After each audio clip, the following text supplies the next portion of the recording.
Today we are going to evaluate this limit, and we have a function here 1 over 3x times square root of 1 plus 3x minus 1 over 3x, and we have to evaluate its limit when x approaches 0. So the problem with this function is that there are two fractions involved, and both of those fractions have x in the denominator and x is approaching 0. So we can't really put x is equal to 0 uh, here, because that will make the denominator 0, and when denominator is 0, that means that that expression is undefined, because division by 0 is not defined. So both of these fractions will become undefined. So we can't really put a 0 in this expression to evaluate our limit, because it will be undefined minus undefined. So we have to come up with an approach, with such an approach that this x, you know, this x which is present in both the denominators, this gets removed. We don't want this x, because this is what uh, is the problem. This is making the denominator 0. So what can we do with this? We can take the LCM, because there are two fractions involved, and there's a subtraction sign between those two fractions. So when we think about taking the LCM of these two denominators, one denominator is 3x times square root of 1 plus 3x, and the other denominator is 3x. So what will be the LCM of these two denominators? The LCM will be this denominator, 3x times square root 1 plus 3x. And why is that? Why isn't this thing the LCM? Let's take an example. So let's say that we had two fractions, 1 over 6 and 1 over 3, and 1 over 3 was being subtracted from 1 over 6. So the denominators are 6 and 3.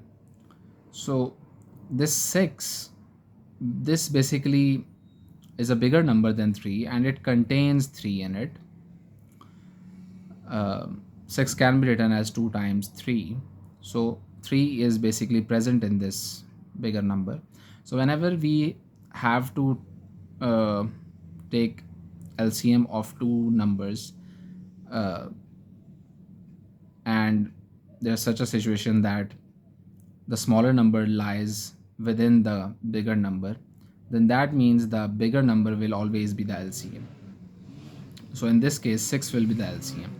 And why is that? Because LCM means least common multiple. So we basically are looking for a number which comes in both of the tables of these numbers, and it should be the least number, because multiple numbers can come in the table of these two numbers. So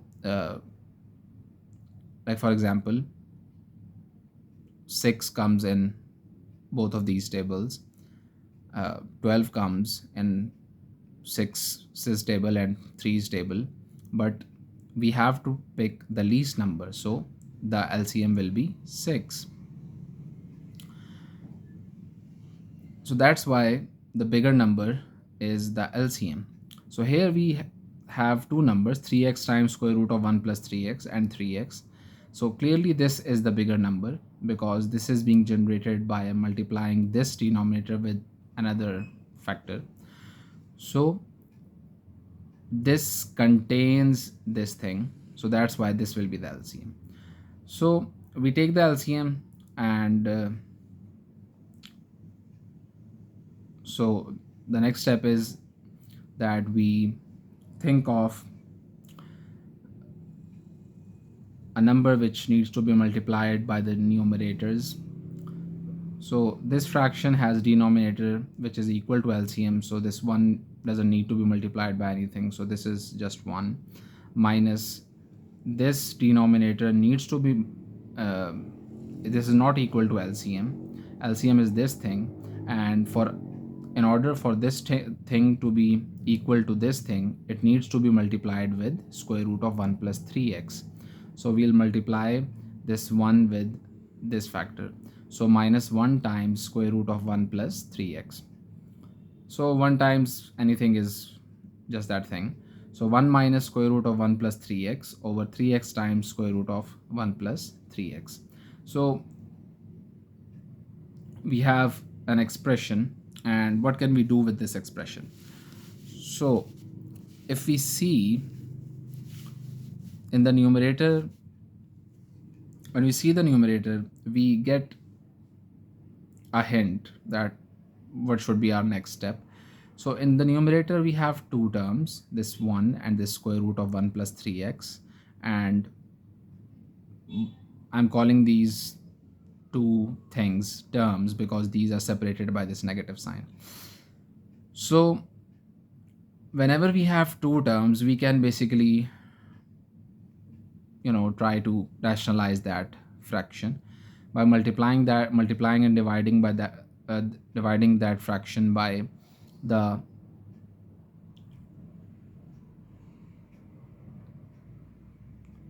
same expression but with the opposite sign. So we need to multiply this fraction this fraction by 1 plus square root of 1 plus 3x and dividing also, because we can't just multiply because that will change the overall fraction. So we need to divide it also, so that overall effect is 0 and these two get cancelled, and we are essentially multiplying this thing by just 1. So this has no effect on this fraction. And when we rationalize it in the numerators, when numerators get multiplied, we have a minus b form and a plus b form, and we use a square minus b square formula. A minus b into a plus b is a square minus b square, so a is just 1, so 1 squared minus b is square root of 1 plus 3x, so that squared divided by we just multiply the denominators, so 3x times square root 1 plus 3x times 1 plus square root of 1 plus 3x. So this square and square root cancel out each other, because square root in the power form is just 1 by 2, so 1 by 2 and 2 cancel out because of law of power. Whenever there is a power over another power, we just multiply those powers, so 2 multiplied by 1 by 2 is just 1, so we are left with 1 plus 3x. So 1 squared is equal to 1 minus 1 plus 3x, and this negative sign gets multiplied inside, so 1 minus plus minus 1 minus plus minus 3x, 1 and negative 1 cancel out, we are left with minus 3x over 3x times square root of 1 plus 3x times 1 plus square root of 1 plus 3x. And we can see that in the numerator we have minus 3x and in the denominator we have 3x. So this was basically the problem for us, this x in the denominator, because when we put this x is equal to 0, we get 0 in the denominator. So when we cancel this 3x and this 3x, our problem is solved, x gets cancelled, so we are left with minus 1 over square root of 1 plus 3x times 1 plus square root of 1 plus 3x. Now we can put 0 in the denominator to evaluate our limit, and we do that. We get minus 1 over square root of 1 plus 3 times 0 times 1 plus square root of 1 plus 3 times 0 minus 1 over square root of 1 plus 0 times 1 plus square root of 1 plus 0 So we get minus 1 over 1 plus 0 is 1 square root of 1, and similarly we get 1 plus square root of 1 here. So when we solve it, we get minus 1 over square root of 1 is just 1, so 1 times 1 plus 1 minus 1 over 1 times 2, so the limit is minus 1 over 2.